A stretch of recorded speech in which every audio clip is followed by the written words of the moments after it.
Na última terça-feira, 7 de maio, ocorreu a aguardada audiência do Comitê de Foreign Affairs do Congresso americano, que contou com a participação do jornalista brasileiro Paulo Figueiredo, o CEO da rede social Rumble, Chris Pavlovski, e o jornalista americano Michael Shellenberger.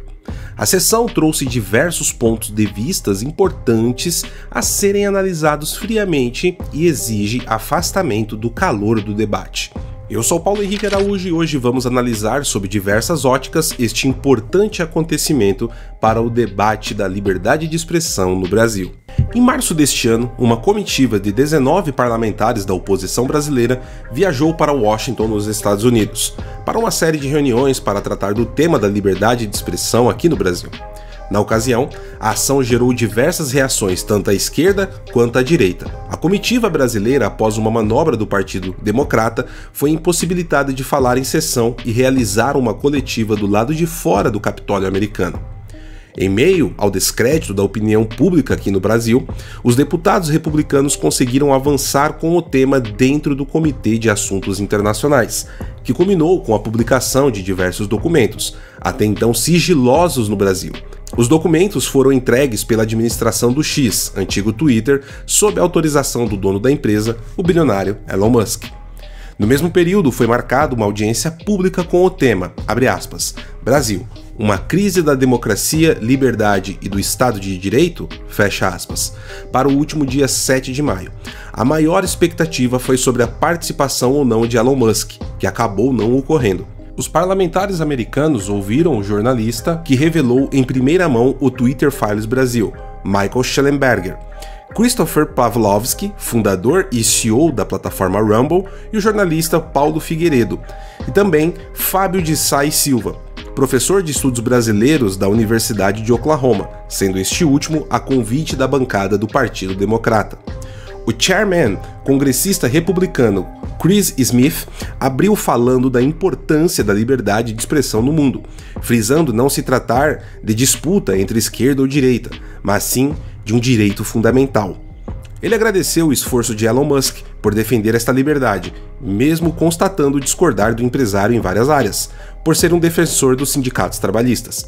Smith citou Cuba como exemplo de um regime que matou faz tempo a liberdade e mostrou preocupação com os rumos do Brasil hoje. O ponto alto da sessão ocorreu quando a republicana Maria Elvira Salazar fez críticas à atuação do ministro Alexandre de Moraes, do STF, durante a audiência. Salazar exibiu a foto de Moraes. Ela elencou dois fatos que comprovariam a censura imposta pelo magistrado contra políticos conservadores no Brasil. Abre aspas. Então, tem dois fatos aqui que eu acho que podem esclarecer quem é o senhor de Moraes. Primeiro fato, ele deu a ordem para derrubar um post que dizia que Lula da Silva apoiava Daniel Ortega, o ditador da Nicarágua. Por que os brasileiros não podem saber disso?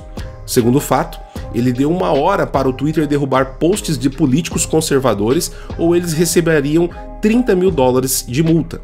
E se o e-mail chegasse 30 minutos depois, eles teriam outros 30 minutos ou receberiam multa de $30 mil? Fecha aspas. Do lado democrata, houve uma clara intenção de desvirtuar o tema central da sessão, ao levar o debate para uma correlação dos acontecidos em 6 de janeiro de 2021 nos Estados Unidos com o 8 de janeiro ocorrido no Brasil.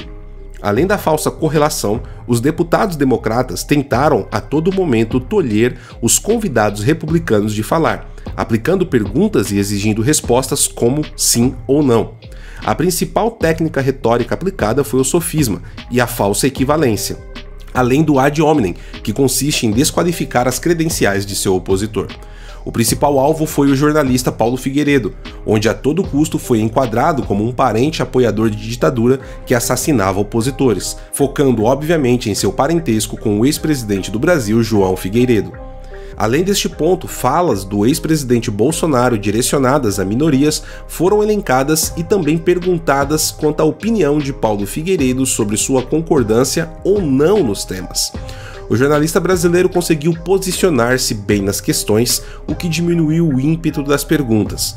Os democratas também utilizaram um processo inverso com o Sr. Fábio de Sá e Silva, exaltando suas credenciais como professor e cedendo a ele a possibilidade de estabelecer a narrativa de que no Brasil só existe democracia há 35 anos, desconsiderando completamente 500 anos de história do nosso país. Diversos jornalistas e veículos independentes frisaram a importância da audiência, como o jornalista Rodrigo Constantino, que escreveu em sua coluna na Gazeta do Povo, abre aspas, foi uma audiência reveladora da situação lamentável que temos no Brasil hoje, onde o Estado de Direito foi substituído por um Estado de exceção, fecha aspas. Todavia, também quero trazer uma análise importante sobre o outro lado da moeda, que diz muito a respeito à questão política interna dos Estados Unidos. Durante a cobertura da sessão para o Brasil, fui convidado pela Epoch Times para comentar minhas impressões da audiência pública. Dentre os pontos, quero trazer a vocês uma situação que não foi tão favorável à comitiva brasileira. O início da sessão contou com uma certa aglomeração na entrada do local, porém, no auditório, a maior presença foi de representantes da direita brasileira, como deputados, ex-deputados e jornalistas. No entanto, do lado americano, apenas 6 deputados participaram, sendo que somente 2 permaneceram o tempo todo na audiência. O republicano Chris Smith, presidente do Subcomitê de Saúde Global, Direitos Humanos Globais e Organizações Internacionais, no qual o evento foi realizado, e a democrata Susan Wild, o principal nome do Partido Democrata no órgão.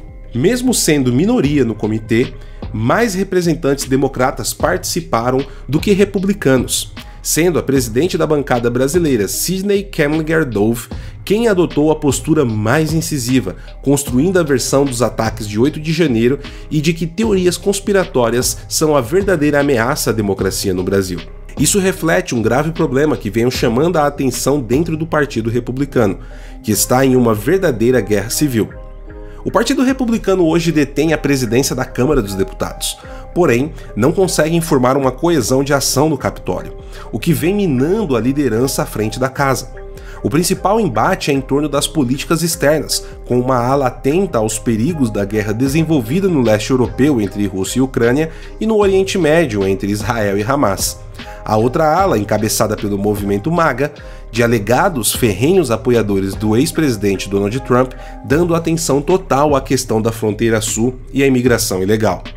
Obviamente, ambas as partes possuem razão nas pautas que defendem, porém, a ala que coloca a questão da fronteira em primeiro lugar, majoritariamente trabalha suas argumentações baseadas em falsas narrativas e desinformações russas quanto aos reais motivos da guerra na Ucrânia.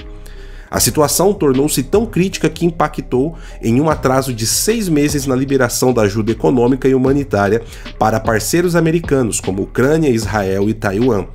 A situação gerou tanto desgaste no partido que o ex-presidente Donald Trump foi obrigado a intervir, orientando a bancada republicana a apoiar a liberação das verbas, principalmente para a Ucrânia.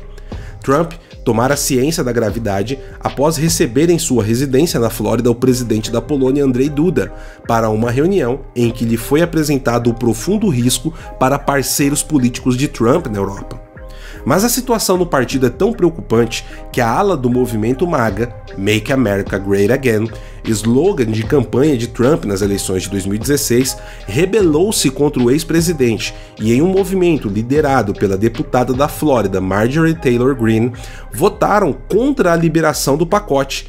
No final, mais de 100 deputados republicanos foram contra a orientação do partido e de Trump, a maioria da bancada.